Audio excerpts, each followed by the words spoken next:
Paanong tawag sa shampoo pag nabawasan ng isa? Ayun.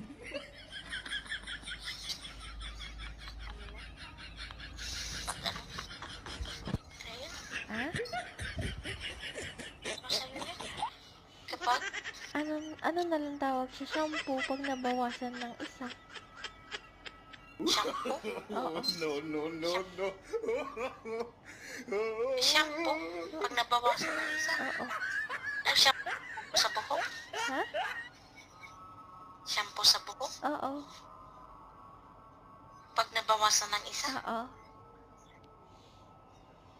Pwede bang mabawasan ng isa yung shampoo? Di ba shampoo siya? O, bawasan mo ng isa. O, di siyam na lang.